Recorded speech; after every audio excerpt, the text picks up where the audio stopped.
everyone. This is Gary Berman, host of the Cyberhero Adventure Show, coming to you with an extremely special briefing today. Phil Venables, who's the CISO of Google Cloud. Hey, Phil, welcome to the show. Hey, no, it's great to be here. Thanks for inviting me. Indeed, and we're very excited about the topic today. You and I had a chance to meet at the Foundation for the Defense of Democracy's event in Washington, D.C. recently for the release of the PCAST, a report to the president on cyber and physical resilience. And you had so many interesting things to say, along with the other panelists, who were there. And so we thought it'd be a great idea if you can share some of your thoughts and highlights, from the report. Yeah, I'd be happy to. So before we jump into that, why don't you tell us a little bit about your origin story? One of the things we've learned about cybersecurity is there's no straight path. Everybody has sort of serpentine and very interesting ways to get to this point. How did you get to this point in your career? Yeah, so well, I think like a lot of people of my generation on the wrong side of 50, I started doing security before it was really like the thing it is today, and so my background is software engineering in defense, energy, and various other spaces, as well as financial services. And so I first came into doing information security, or cybersecurity as it might be called now, off the back of actually developing secure systems, developing crypto systems, developing network security technology, and then ultimately became a security leader and a chief information security officer at various financial services companies over many years. Then I also did some chief risk officer roles and some other work. And then about 3 and a bit years ago, I came to Google to be the CISO of Google Cloud, where I cover security, privacy, compliance, risk, resilience. And then also I run various parts of security engineering for other parts of Google's technical infrastructure. So really great and interesting role now to work with customers all the way through down to working with our engineers on some of the most challenging and beneficial problems in security today. So it's a long and winding road got me here. Yeah.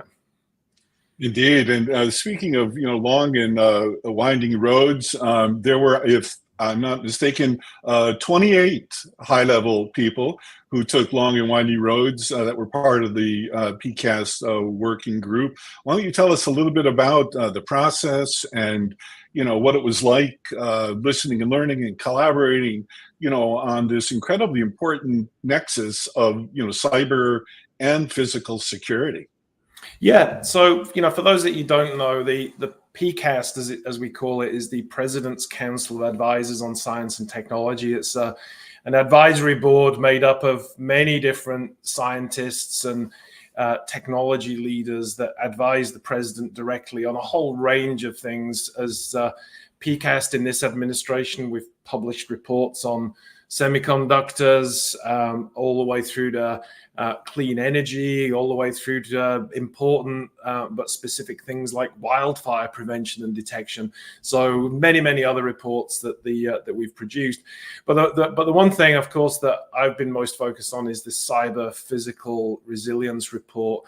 And as you kind of see on the slide up, Eric Horwitz, who's the chief scientific officer at Microsoft, and I came up with the idea of this topic and basically brought in a few of our PCAST overall colleagues, and then invited, as you see on the screen, a number of really distinguished non-PCAST members to join the working group. These working groups are a mix, and we had great input from everybody. But the background about why we set up this cyber physical resilience topic and really dug into this was, and I think most of your audience today will appreciate this, is we're continuing to digitize society, and that includes our critical infrastructure. And as part of that digitalization of everything, we're converging cyber and physical systems, and it means our attack surface is increasing. So bringing cyber and physical together is absolutely critical, but also the resilience focus is very important. And again, I think we all realize you can never 100% defend everything. And so while we should, of course, continue to increase our defenses to stop attacks, we should at the same time assume some attacks are always going to get through. And then the question is, can we be resilient to that? Can we recover from it? Can we fight through those attacks and keep operations up of some critical services, or at least an essential part of some service, even in the face of those attacks? And so that means we also have to think about, how do we architect for resilience? How do we design our society so that we have fewer single points of failure, and not just for cyber attacks, but other types of disasters and outages? And a great example of this, some of you may remember at the beginning of last year, the FAA, the Federal Aviation Administration, had a system outage, and this one system being out stopped most US commercial flights from taking off on the morning that this happened. And this just happened to be a misconfiguration error. It wasn't a cyber attack. But the interesting thing about this, after this one system failure essentially grounded US commercial aviation for a big part of that day, the clamor was to make sure that that system never failed again, which is not a bad goal. But really the more important goal is, why does the whole system, the whole aviation system, depend on that just one system? And why can't we solve for that resilience? And we see this pattern everywhere. Every time there's a failure that has this wide impact, we say, how can we make that failure never happen again? And of course, that's kind of futile, but you do get some improvements, and then we trust that component more, and then it fails again, and it has a bigger impact, and we keep turning the screw until we get more and more brittleness. And the report is really about, how do we pivot to resilience and to think about not just making individual components more secure and defendable, which is still important, but how do we make the whole system more resilient? And that's essentially what the report is all about. And we're bringing in to the show George Shea. Hi, George, or Georgiana. Welcome to the show. Hi, Gary. Thanks for having me. Hi, Phil. Hey, good to see you again. Indeed. And Georgiana, George, it was a very important part of the formation of the PCAS working group. And so, George, what was your motivation for participating? This was a lot of time and effort from a lot of people, right? Well, I don't think there's really a need for motivation when the PCAS asked, hey, would you like to come and work with us on this paper? I'm like, absolutely. Just being a part of the group was an honor. Yeah, indeed. I don't know if you would accept this, but I consider you a mentor. And I think that many of us in the cybersecurity ecosystem have a lot to learn about how rapidly everything's changing in the convergence of cyber and physical, right? Oh, absolutely. I will say, so, in terms of motivation for this, I've been working in cybersecurity for, I'll just say, over 20 years. And, before it was called cybersecurity, as Phil mentioned before, and the OT side of the house, the operational technologies and the cyber physical systems really haven't gotten a lot of attention. So it was great to be able to, bring that into the spotlight and show people that this is an important issue, and we really need to tackle this, and not just focus on the cybersecurity piece of it, but again, as Phil said, that ensure that we have the resilience that these systems aren't going to fail and that they're going to continue on, and we'll have that mission completion of wherever they're being applied. Okay, George, thanks a lot. If you can stay on, we'll bring you in a little bit later. Okay. So let's jump right in, Phil. This notion of resilience, these are three main areas in the report. Tell us your thoughts about why these are three important issues. Yeah, so one of the things that we tried to do with the report was to make it a balance of education on the problem that is being not as focused on as much as we think it should be, as well as the recommendations as well. And so what we've done is we balanced quite a lot of deep technical recommendations, as well as addressing some of the public and private sector structural issues. So again, it's shifting this focus of attention from cybersecurity to thinking about how do we develop resilient systems overall. But the main thing in terms of the ethos of the report, as you know, with cyber and especially cyber physical resilience, it's not just a policy issue or an organization issue. It's a very deep technical issue. And I think sometimes we shy away in these types of reports from making kind of technical recommendations. And the reality is, as all of us today will know, that solving for these issues is this combination of all of those policy, organization, and technical issues. In other words, you can make all the technical recommendations you want, but without aligning policy and resource changes to support that, then they'll go nowhere. And similarly, on the flip side, you can make all the policy recommendations you want, but unless you get somewhere into the weeds of exactly what technical changes are needed, then real things won't change. And I think we've tried to focus in this report of really helping people understand the need for that balance. And again, you know, when you think about this nexus of cyber physical and critical infrastructure, again, most of our critical infrastructure, whether it's energy, health, water, telecoms, public services, you know, even finance is cyber physical these days. More and more of it has been computerized for all the reasons like efficiency, remote manageability, improved sensory coverage, systems integration. And a big part of this, especially in sectors like energy and utilities like water and health, is the ability of IT systems to manage and control physical infrastructure. And this confluence of IT and operational technology is the nexus that contains a lot of this risk, as many of these things and many of these original components have been designed without a lot of security rigor. They were designed with the assumption that they would never be connected to everything else. And now we're actually, as a society, have connected all these things together, and they were never designed for that.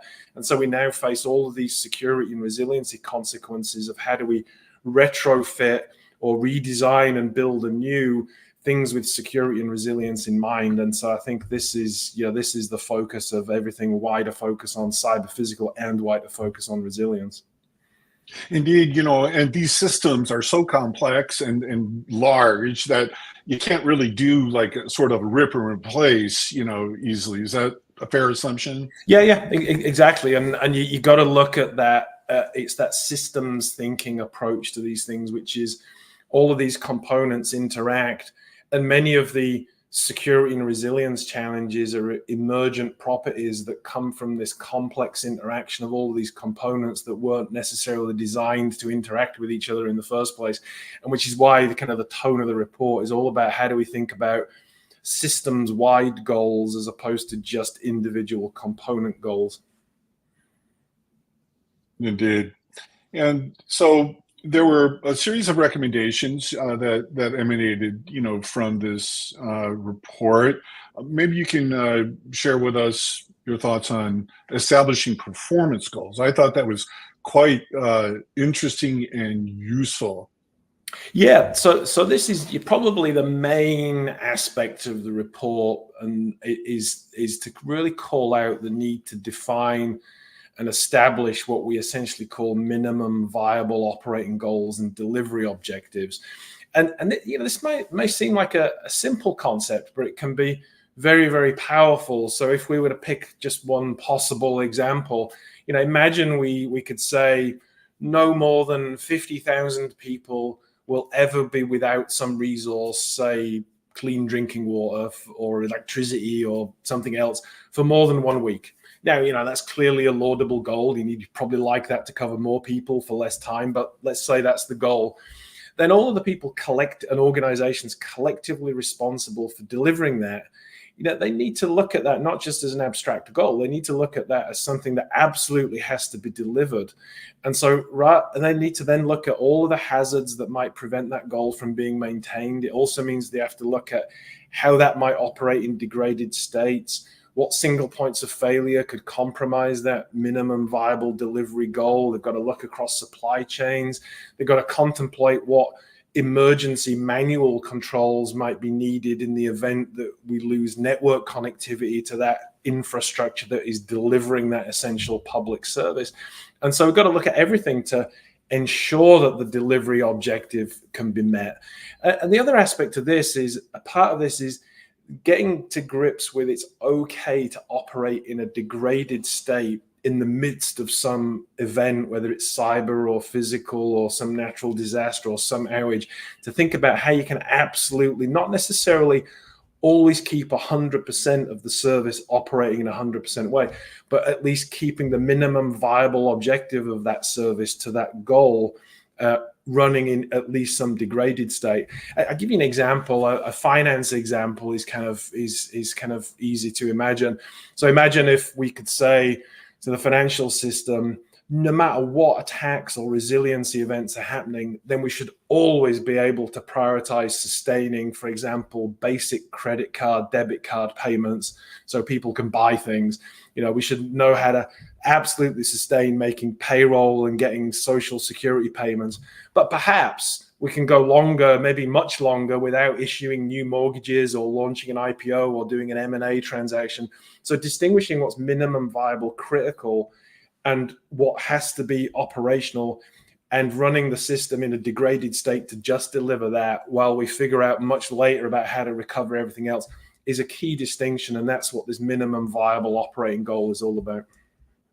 Well, and just to build on that in a different example that has significant consequences, what would this look like in healthcare, for example, like a 400-bed hospital?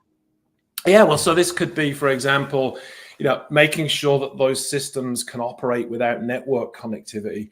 So imagine, it's surprising today, whether it's in health or other sectors, how many devices, how many systems require some connectivity, whether it's over private networks or the internet, to some environment to keep them up and running.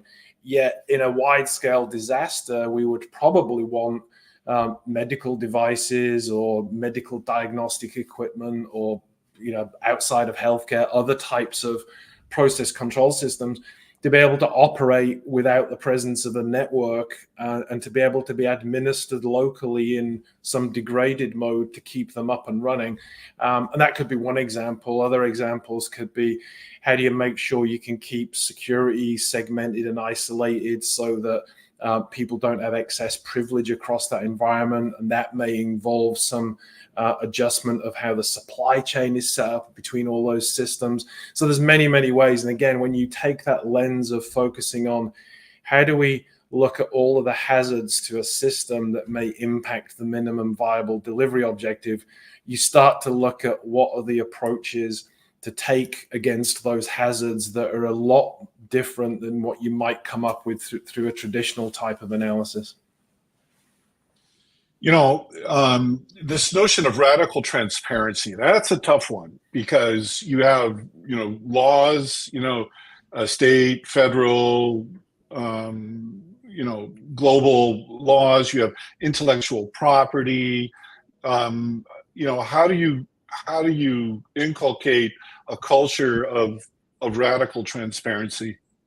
Yeah, so we kind of walked a fine line in the report on this. So our belief as a working group was that if you make the current situation in whatever environment, whether it's resilient or not resilient, if you bring some transparency to that, then incentives, market forces, maybe just the sheer guilt of owners and operators not being as good as they thought they were in the eyes of the public may cause some self-correction. There's been some examples in the past with things like some of the environmental acts that came out in the 80s and 90s didn't require certain standards to be kept, but they required owners and operators of, say, chemical plants to disclose their pollutants to their local communities, which caused the transparency to cause the demand for that to be corrected and reduced rather than an explicit target being set.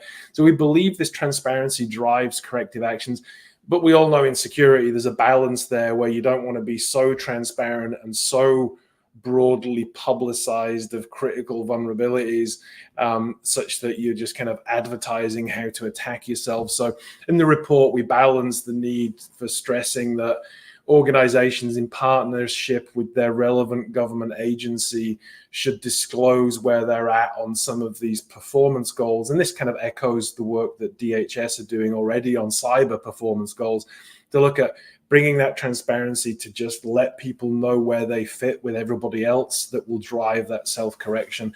Ultimately, I think we should get to more radical transparency, but that's going to be a journey. And this notion of stress testing, tabletop exercises, things like that, what are the incentives that an organization would need to test their systems? Right. Well, it's a great question on incentives, because again, what we tried to do in the report was, many reports like this are full of recommendations like do security because it's the right thing to do, which of course is true. But one of the things I think, again, a more mature way of looking at this is both for security and resilience. There's many, many commercial incentives for doing this. So security and resilience implemented in the right way not only means that you're supporting customers more, you're supporting the public more, you're delivering your goals in more commercial ways. But you probably, to get that right, you have to do things in a way that also complement business goals around agility, productivity, efficiency, many, many other things. So there's no reason why some of these things can't be done. And the great thing about kind of stress testing is if you're an executive at a company or on the board or a security or resiliency leader, we all know that you don't really know how well your systems are going to perform under a certain scenario until you inflict that scenario on them. So one of the things, I've known a few companies that have done this, they literally just disconnect their systems from the internet and see what happens. And they go into that exercise going, well, of course they'll continue working without the presence of the internet, at least for some period of time. And then lo and behold, when they do that, they find that there's some weird component that happens to be talking back to the vendor over the internet to get some diagnostic update. Exactly. And it just breaks. And they go, well, that was weird. Why did that break? And so until tabletops are like vitally important, and conventional business continuity planning is vitally important, but stress testing these things, at least on a subset or a special setup of your systems, to really understand their behavior under extreme stress, you learn many things. And in fact, many of the things you learn have massive commercial benefits. In some cases, they have efficiency and cost reduction benefits as well. But ultimately, stressing the thing is important. And many sectors do this for other risks. The financial sector and other sectors are well known for their kind of so-called stress tests of how they subject themselves to extreme events to simulate and model whether they could survive those events. It's a healthy exercise.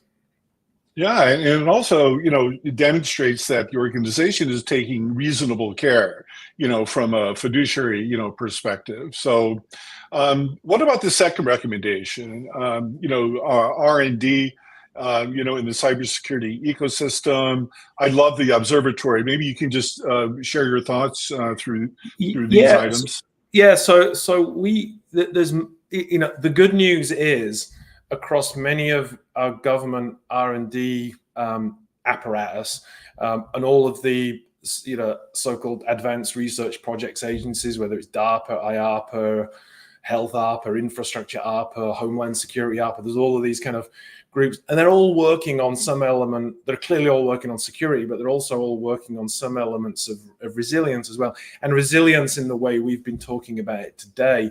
And we think there's a lot of opportunity for government, not necessarily to kind of fold this stuff together. I think having things kind of independent and proceeding with their own goals is actually, is more kind of entrepreneurial and delivers more things. But we recommend there should be some alignment between that so that we're getting maximum benefit from all of the individual activities, and so we can line them up more. But one of the things that we did focus on, as you called out in this recommendation, and this is one of the big things in the report that's attracted a lot of attention, is the need to create what we call a national critical infrastructure observatory.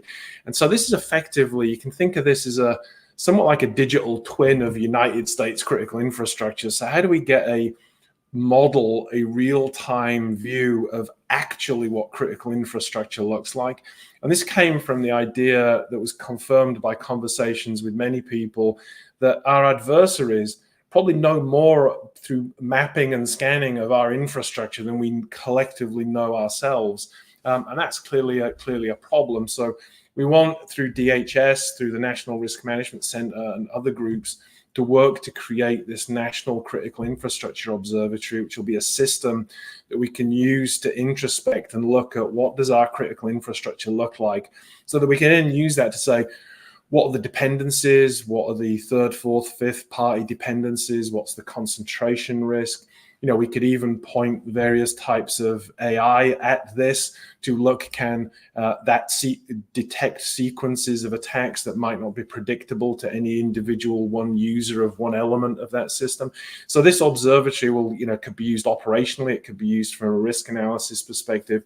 But we think having more visibility of ourselves than our attackers have of us is going to give us more capability to identify risks and mitigate those risks ahead of us finding out they're a problem during an attack. And if memory serves me, when that came up during the briefing, I think the actual country reference was China. There's something like, China has better, or probably has better, sort of visibility into our systems that we do. And, I think given geopolitical things at the moment, it'd be great to get this observatory. We have a lot of questions and a lot of interest from the audience. So I'm going to, at this moment, invite David to the stage. And David, do you want to just say hi and introduce yourself? Sure, Gary. Thanks. And great to see you, Phil. I think the last time we spoke, it was down at 85 Broad Street, actually. So good to see all of this fine work that's being done here. And Georgiana, good to see you as well. When we talk about resilience, what is the, and I know that a lot of the effort here was geared towards establishing why resilience is important. I mean, it's somewhat embarrassing to all of us, I guess, in our profession that we still have to do that and sort of prove the case, if you will. But there are those who are kind of new to this discussion. They may not know, et cetera. It's important to socialize these concepts. But getting from that baseline of, fine, resilience is important. It has value for the enterprise, which goes back, Phil, to your comment about incentives.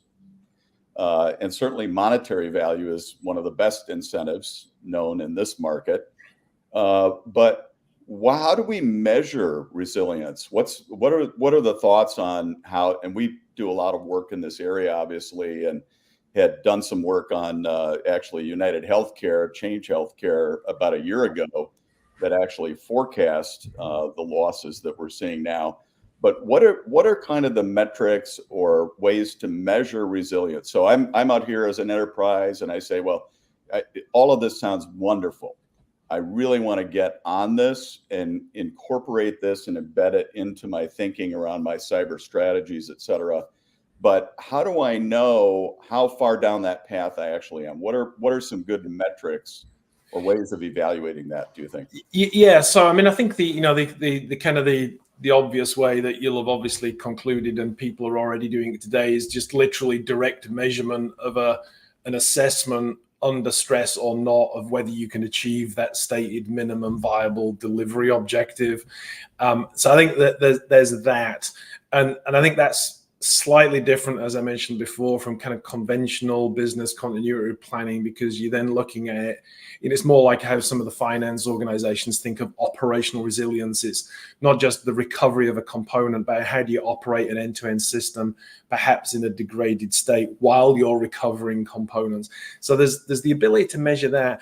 But one of the things we also called out extensively in the report was the need to move specific performance metrics from being lagging indicators to leading indicators. Now, many of the lagging indicators that we all know, it's, kind of outages, breaches, malware events, intrusions, vulnerabilities, all those things that are important to measure.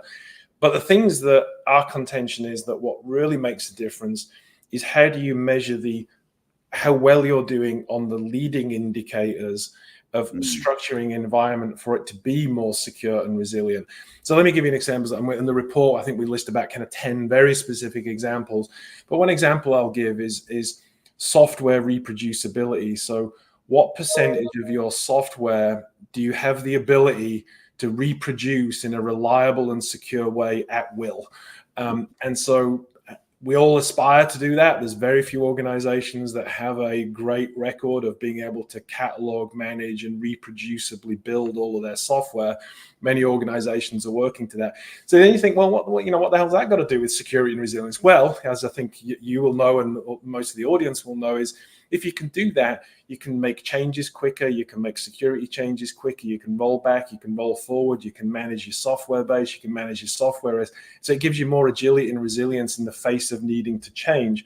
And that's just kind of one example. Another example, which we touched on, was the ability to operate in a communication denied environment, internet or otherwise, or the ability to reliably not just recover your system from backups, but cold start, essentially reboot your organization from nothing. How can you do that, and what time does it take to do that? And so these are a set of things, and it's the analogy I always use. It's a bit like, manufacturing. So you think the best manufacturers in the world, they don't just monitor the quality of products coming off the production line. Oh, of course they do. What they really, really focus on is monitoring the quality of the input, the quality of the machinery, the production management process, the maintenance of the machines, so that if you do all the leading indicators right, you almost can't help but get the good outcomes. And I think we need to pay more attention in security and resilience to what's those leading indicator measures that are typically not direct security measures. They're measures of infrastructure, software health, business process health, that if you get all those things right, you can't help but have the great resilience outcomes.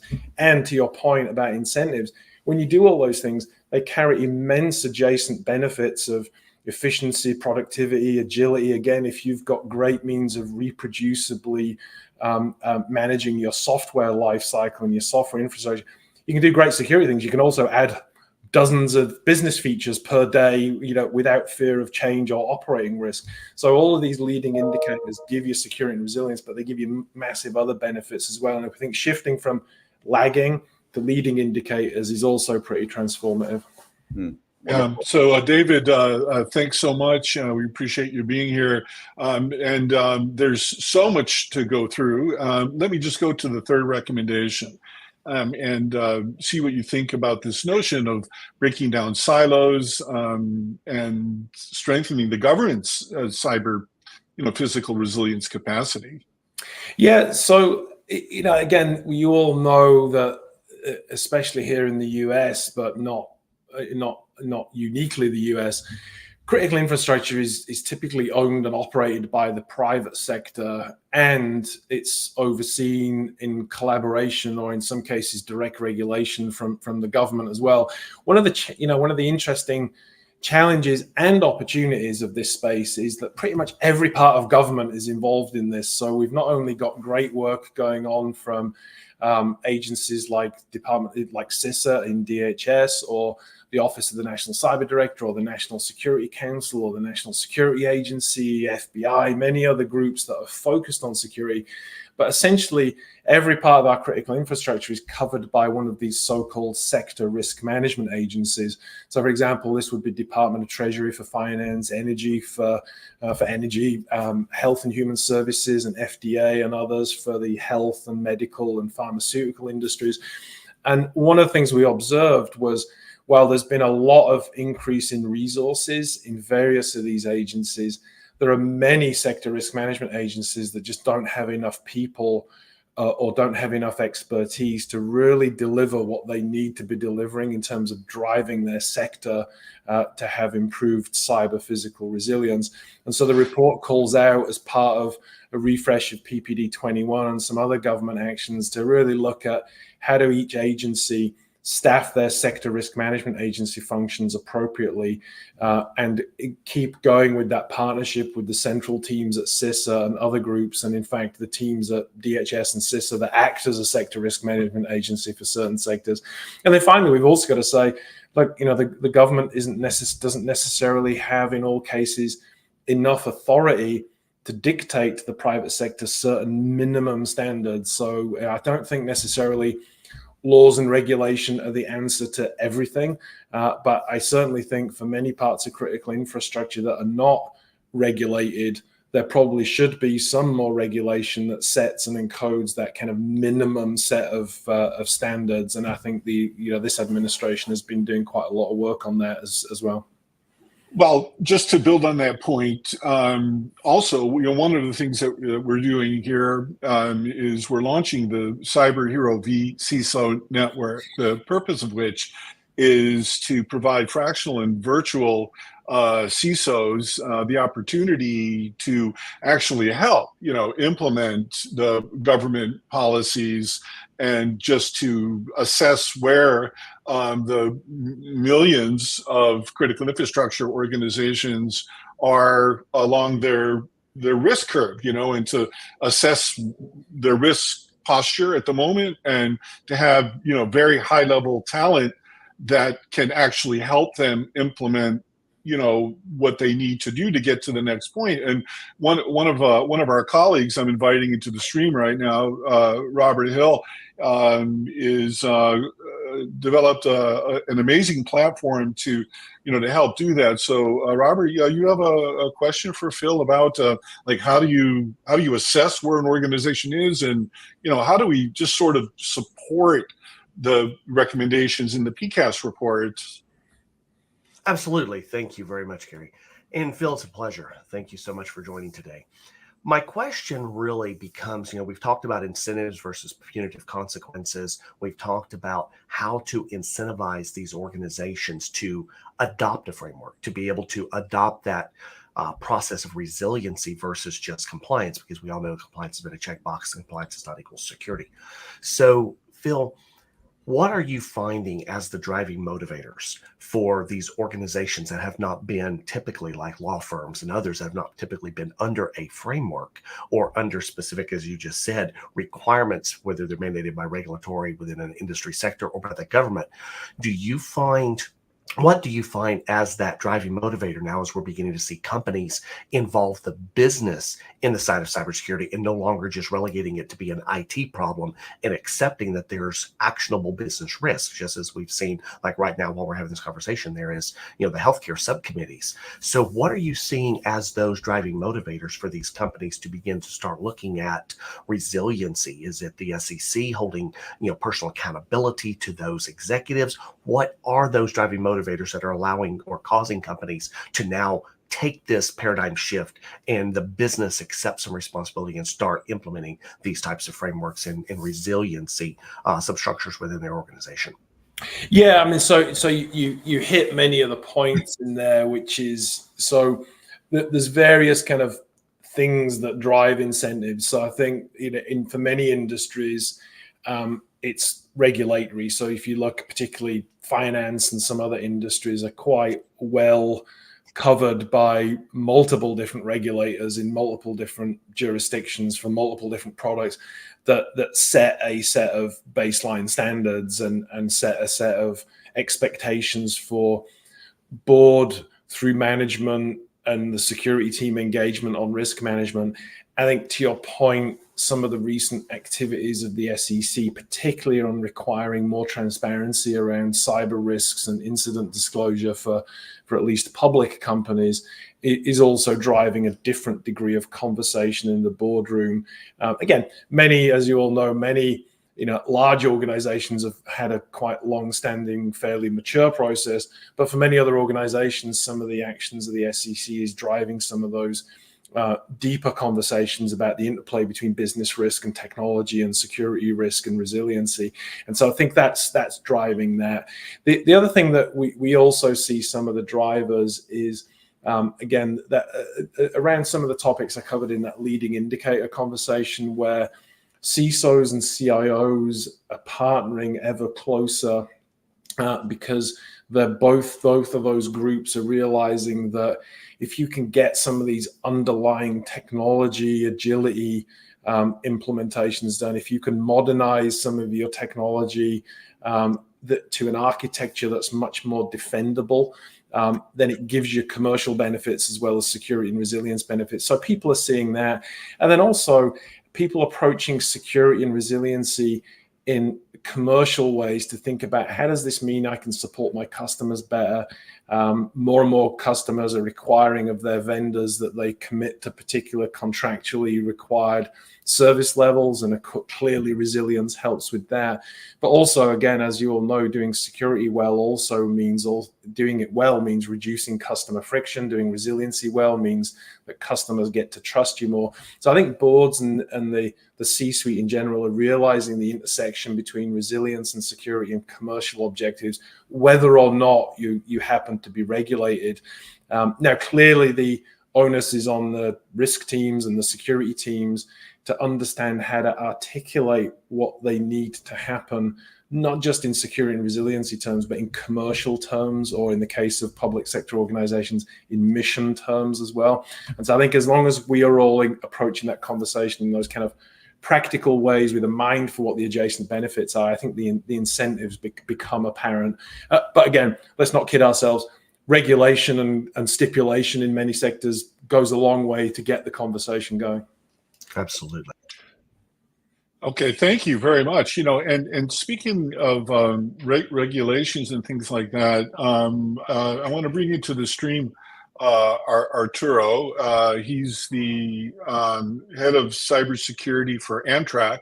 Did I get that right, Arturo? I just want to get your title right. It's head of cybersecurity architecture for Amtrak. Yes. Yeah. So you have a thought or question for Phil? I do. I was we work with critical infrastructure, of course, in trains for trains and the railroad systems. And one of the challenges that we have is the sharing threat intelligence. Despite CISO's efforts as initiatives, organizations are reluctant to do real-time threat intelligence exchange. So my question is, if there are other means to incentivize the critical infrastructure organizations to exchange threat intelligence, or if it will just come down to regulation. What are your thoughts? Yeah, so I think that there's two ways of looking at threat intelligence. There's what you might call the macro and the micro. So I kind of think about micro threat intelligence. It's all of the kind of the indicators of compromise, the signatures, the IP addresses of attackers, the signatures of particular malware or scans or attacks. It's that kind of the stuff that we would seek to wire together to share electronically so that one attack observed somewhere can inform the defenses of another organization. So there's micro threat intelligence. And I think that I don't think most organizations should have to figure out how to share that with each other.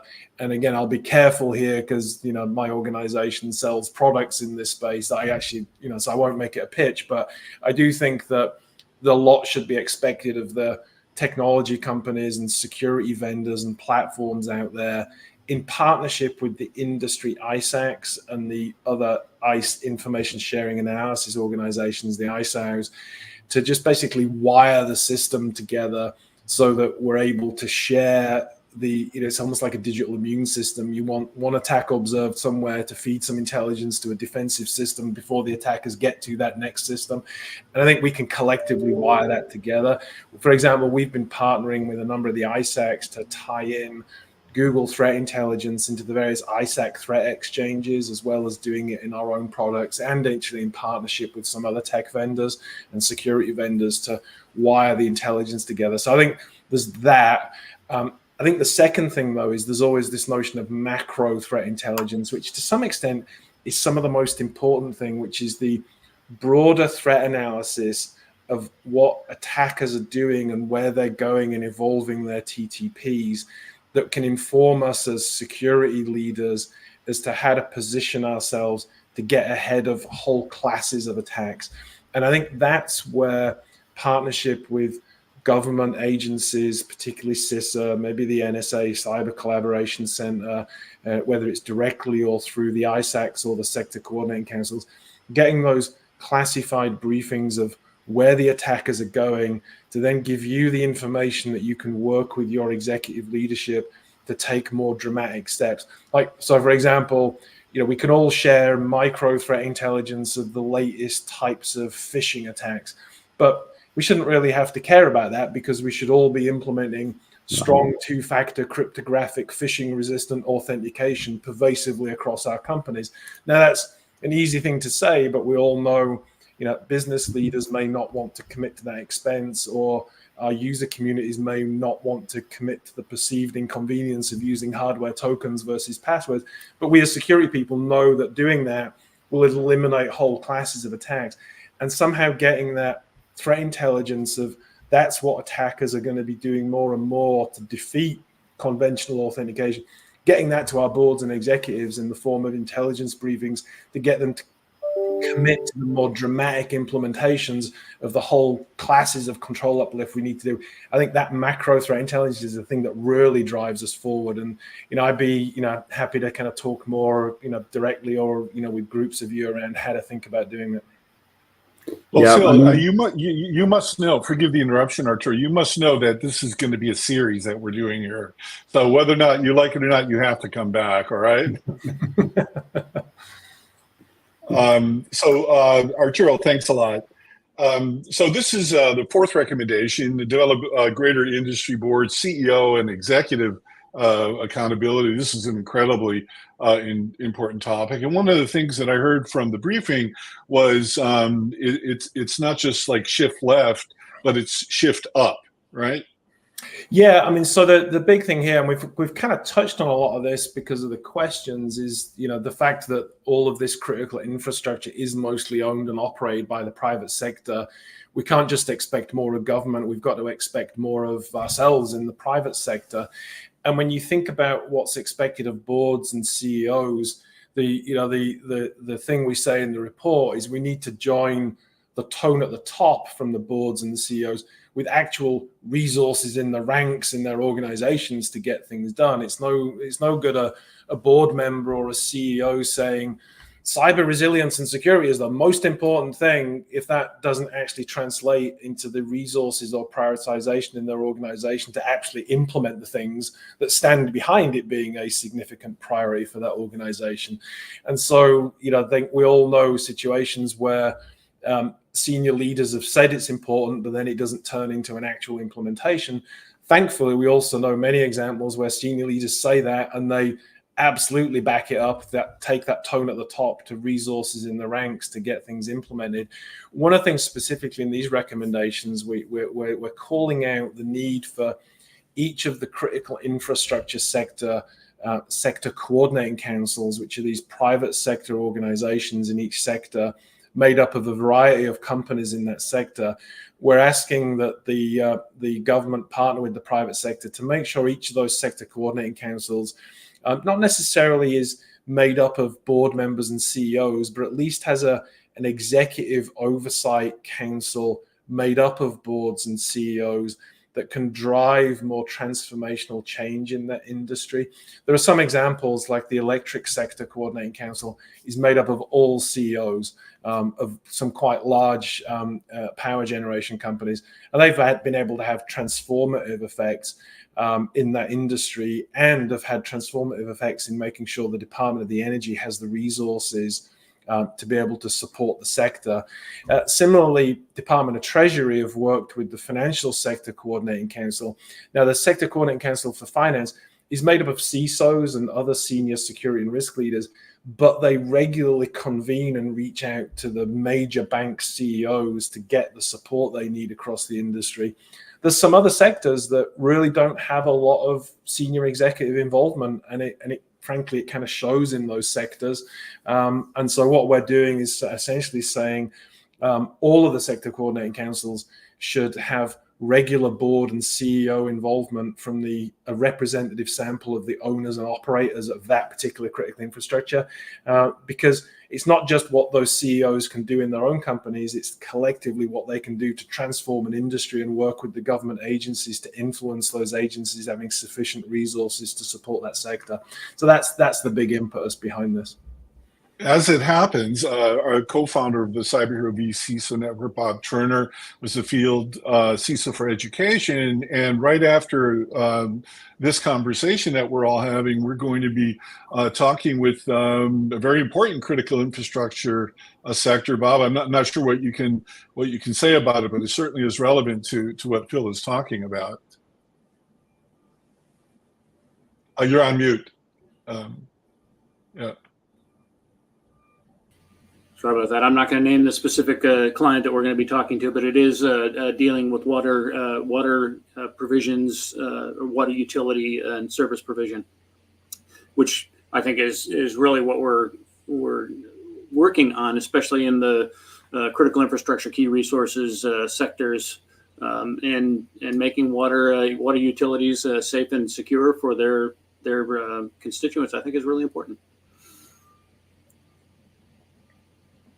Yeah. So Phil, what's your assessment of, without going to, I guess, any particular one, let's say in water, for example, there are somewhere in the neighborhood of 50,000 water treatment facilities in the United States, something like that. What's your assessment of, let's say, that? I mean, you know, we've had the Colonial Pipeline attack that affected people's gas. We had the JBS meat, you know, hack that affected people's food. You know, I think for this information to cascade out, especially through mid and small size companies, you know, does this have to actually like literally hit home for people to start doing more?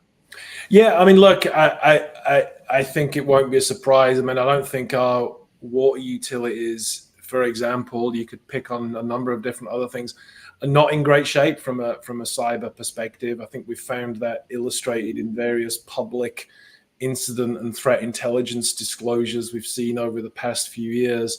And again, this is not a criticism of the people who work in those organizations, or even necessarily the government agencies and departments that work to oversee them. There's a collective shortfall of resources to focus on this problem, and a set of technologies, like I mentioned at the beginning, that they're dealing with that weren't designed for the level of connectivity that is now in place.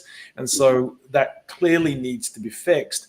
One of the things that we learned in the development of this report that many of you may already know, but we kind of learned about in the report is, you know, you can ask these small companies that run these small water utilities or small electric, you know, distribution providers or other small companies that are mainly public, you know, private sector organizations supervised and funded by local public organizations. Mm-hmm. They're under severe constraints, and they can't just unilaterally decide to spend more money on this, because those local utility commissions at a state and local level get to set how much they spend. And because this expenditure comes from taxation, so there's an appropriate constraint. They can't just spend arbitrary amounts of money.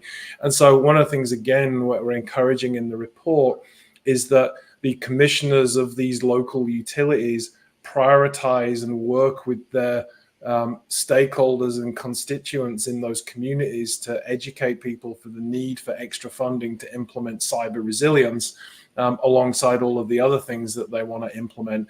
And so one of the things I think we learned during this report, which we kind of knew anyway, but we really came home, was just how interconnected not just the technology is, but the public policy, the sources of funding, the political oversight that directs who can have funding for what. And the complication of this is not just, we talk about this as US critical infrastructure, but a big part of our utilities are funded and controlled at a state, local, territorial, and tribal community level. So we talk about kind of what the federal government can do, but a lot of the actions happens at the SLTT level in that state, local, territorial, and tribal communities. And the dynamic interplay between the public, the commissioners, the funding of utilities, and the private sector owner operators of certain utilities all has to line up for us to invest more in cyber resilience for those things that are important to us. And so again, this is a community thing that we can all help, not just by talking to our congressman or woman, for example, but by talking to our kind of local councillors, our local communities, our local utility commissions. I think we all have a role to play, educating them about what we, the public, want from them in terms of prioritization. And as we're forgive the interruption, Bob. I'll come back to you 1 second. If you want to get the report, here's the link that you can get, or you can look it up on Google. Like I say, the great thing about Google, you can find anything on Google. So just do PCAST cyber-physical resilience is there. Yeah, exactly. So I want to bring into this stream, and Bob, let's finish your comment. Sorry for the interruption. Yeah, I was just going to ask Phil's thoughts on whether, because we have the public utility organizations and they have subcontractors that are actually doing the work, what do you think about the third-party risk that is involved in there, not only for the people actually doing the work, but also for those public utility commissions? Yeah, well, so it's a great point, because I think the supply chain risk is not only a risk, it's actually an opportunity as well, because while we worry about in each of these critical infrastructure industries, there's like an 80-20 concentration, so like there's 20% of companies like affect 80% of the risk because of the concentration of suppliers or software providers, service providers, or other technology providers. And so I think they represent a concentration risk, but they also represent an opportunity, because if we can get things right there, it can have a widespread effect. It always reminds me, again, I use finance examples because I spent most of my career in finance. You look at the thousands of, small community banks across America. They don't run their own technology. They use 4 or 5 big bank IT service providers. You get security right in them. You get security right across thousands of banks, small community banks that don't have the resources themselves. Same things happens in every sector. We're doing some work with the healthcare sector, for example, on looking at what that 80-20 is. What are those small number of companies that affect most of the market, and can we get security right there? So I think that notion of looking at the supply chain for risk, but also looking at the supply chain for opportunity is also a good way of thinking about this. Thanks for that. Yep, and I want to welcome Steve Garrison as we're just kind of wrapping up here, and I want to just do a shout out to Steve. Thank you so much for helping make all this possible. We are not a non-for-profit, but we don't make any money. So what are you going to do? What are you going to do? So Steve, what are your thoughts? Well, first of all, this was a fantastic discussion. I think this way of thinking about resiliency and SecOps really leverages what happened in networking a long time ago. Redundancy, thinking about failure, planning for failure. This is really essential. So thank you, folks, and thank you, Gary, for bringing such a great webinar. I also want to ask some of my other vendor competitors and partners to step up. The Cyber Hero Network is here to do good, get more virtual CISO services out there. We're proud to be the first sponsor, but I sure hope other people jump in. We are a SecOps platform aimed at enterprises and MSSPs, so we truly believe in the mission. Gary, thanks for having us on, and I'll give you back the microphone. I think that's enough information. People can check us out at stellarcyber.ai. Well, thanks for sort of the endorsement in the commercial. We've been very fortunate. Maybe we'll do a show to talk about our mission. I wanted to just the last minute or so here, welcome Kevin. Hey, Kevin, glad you're here. Well, thank you for having me here. Yes. So what are your thoughts about everything? There's a lot to unpack here. Well, I like this opportunity to listen and learn. There's so much experience in this room, and we're sort of just getting started heading down some of the path that all of you are on when it comes to navigating policy and the complexity behind the scenes to call to action. We're in a slightly different mission, but one that probably pains all of you. And that is a part of the small community of people transitioning companies to the new standard for post-quantum cryptography. Indeed, that is a topic for an important show. And speaking of post-quantum cryptography, George, you're an expert at this. So, by the way, thank you, George, for making all this possible. Phil, thanks so much for who you are and what you do, and most importantly, why you do it. And George, if you want to have the last word. Well, I don't want anyone to think that I'm an expert in post-quantum cryptography, but I do recognize it as an emerging issue that people need to be prepared for. So, just as the paper goes through and focuses on resilience, I find a lot of the community, the CISOs, the CTOs, the technical directors, focus on that compliance mindset without looking at the emerging threats that are out there and preparing for those type of potential obstacles and challenges. So that's where I focus on the post-quantum cryptography. So don't ask me any questions on superposition or the quantum mechanics behind it. And I like, if you don't mind, can you just give a quick shout out to the Foundation for the Defense of Democracy, FDD.org? So yeah, if you want to follow our work, you can go to ftd.org. It's a small think tank in the DC area. I'm the chief technologist, and I look at those on the horizon kind of issues and the underutilized technologies and processes that enhance cybersecurity for the sake of national security. So it's always an honor to be able to work with the experts and different groups in the community to get the word out on how things can be more secure and more resilient. Indeed. Phil, you have the last word. Yeah. So again, I'd like to thank George and the rest of the working group that worked with us on this. And in fact, the several hundred people over the past year that we spoke to in all of the government agencies. One of the things we found, everybody's doing amazing work. Everybody's working really hard. The problems we have are a system problem, not a problem of any one person's effort or responsibility. Everybody's doing great work. All the recommendations about how do we align things up to get that next stage of outcome. And one of the things we're